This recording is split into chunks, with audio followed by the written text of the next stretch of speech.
Are your people working hard but not reaching their full potential? The problem is not effort, it is development. At the Modern Observer Group, we transform workforce development into real performance. Our human-centered achievement programs help your team think better, communicate stronger, and execute at a higher level.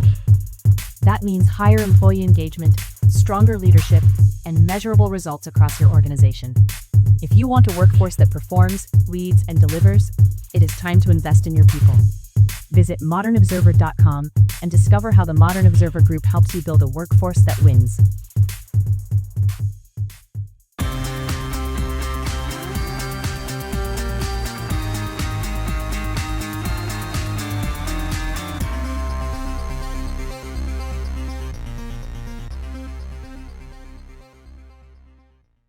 Military strikes resume on Iran.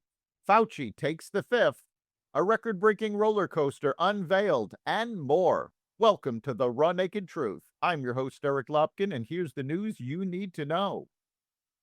The United States resumed airstrikes inside Iran Wednesday night in retaliation for Tehran's attempted surprise ballistic missile attack on American forces, as an Iran expert warned that the regime has become increasingly willing to test Washington despite its weakened military capabilities. The strikes are a powerful response to yesterday's attempted Iranian attack on U.S. forces based in the Middle East, U.S. Central Command said as the new operation began. The renewed strikes mark the first U.S. attacks inside Iran since President Donald Trump paused the bombing campaign Friday after 13 consecutive nights to allow diplomacy another chance. Iran's missile launch shattered that brief pause and returned the conflict to direct exchanges between Washington and Tehran. Trump had signaled the retaliation earlier Wednesday, saying the United States would hit Iran very hard. A Russian ballistic missile and drone barrage across Ukraine overnight into Thursday killed at least 8 civilians, including children, and wounded dozens of others, officials said. The blitz expanded Russia's almost daily bombardment of Ukrainian cities as Moscow apparently looked to exploit Kiev's critical shortage of Western-supplied anti-ballistic missile defenses. The barrage spanned regions across Ukraine, including areas by the border with Poland that are far from the front line in the east of the country, and where Ukraine is believed to store and manufacture weapons for its fight against Russia's more than 4-year-old invasion. Its long-range drones and missiles have battered Russia's oil sector, causing a fuel crisis. NATO member Poland is looking into Ukrainian reports that a Russian cruise missile entered its airspace during the onslaught. Meanwhile, Russian authorities said Wednesday they had charged Pavel Durov, the founder and CEO of the popular messaging app Telegram, with aiding terrorism, the latest step by the Kremlin to bring the internet and digital communications under its control. The charges against the Russian-born Durov, who lives abroad, came as authorities have sought to restrict the use of Telegram as part of a widespread crackdown on online freedom that followed Moscow's full-scale invasion of Ukraine in 2022.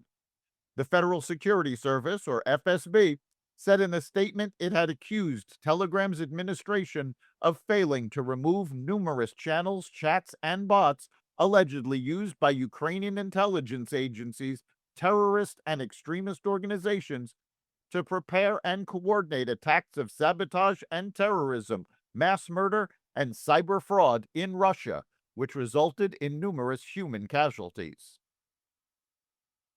Dr. Anthony Fauci invoked the Fifth Amendment 111 times during a 3-hour hearing before the Senate Homeland Security and Governmental Affairs Committee on Wednesday. The retired infectious disease official declined to answer questions about the federal response to COVID-19, the origins of the coronavirus, and government-funded research in China. Committee Chairman Rand Paul had subpoenaed Fauci and led the questioning. Fauci is not entitled to Fifth Amendment protection because former President Biden issued a pardon for him, meaning he cannot be prosecuted for any crimes he committed while in the government's employment. Paul announced that the committee will vote next week on whether to hold Fauci in contempt for refusing to testify. The contempt charge as well as a potential charge for obstructing governmental administration, would not be covered by the pardon. Republicans hold an 8-7 majority on the committee. Police escorted Fauci from the hearing after it concluded. President Donald Trump unveiled a $22 billion plan on Wednesday to rebuild Washington Dulles Airport by replacing concourses and adding a large parking garage while preserving the landmark main terminal. The announcement is the latest in a series of major projects he has announced in and around the U.S. Capitol. It's considered one of the worst airports anywhere in the world. We're going to make it maybe the best with some hard work, Trump said, arguing it was time for a major and long overdue renovation and reconstruction of Washington's Dulles Airport. SpaceX received a $1.6 billion order from the U.S. Space Force for 18 Falcon 9 launches through 2027. The missions will carry Pentagon satellites designed to detect and target airborne objects. The Space Force assigned the launches through 2 task orders under its primary national security launch procurement program. SpaceX competes in that program with United Launch Alliance, Blue Origin, and other approved U.S. launch providers. The new award brings the value of Pentagon contracts received by SpaceX in 2026 to at least $7 billion. The company is also involved in preparations for the Trump administration's Golden Dome missile defense program. The Space Force announced the order Wednesday. It did not provide individual launch dates, satellite names, or launch locations in the announcement reported with the contract award. Six Flags Great Adventure unveiled a record-breaking new roller coaster Tuesday that will send riders 382 feet into the sky at 100 miles per hour. Bakunawa, named for a moon-devouring sea serpent from Philippine mythology, opens at the New Jersey Park in 2027. The ride will claim 6 world records, including the world's first upside-down launch. Riders will accelerate from 60 to 80 miles per hour while fully inverted. Free-spinning, floorless trains rotate independently throughout the 3,163-foot course, so no 2 rides are identical. Each trip lasts about 2 minutes and 17 seconds. Bakunawa rises near the former site of King Ka, the beloved 456-foot giant demolished last year after 2 decades as an icon of the park.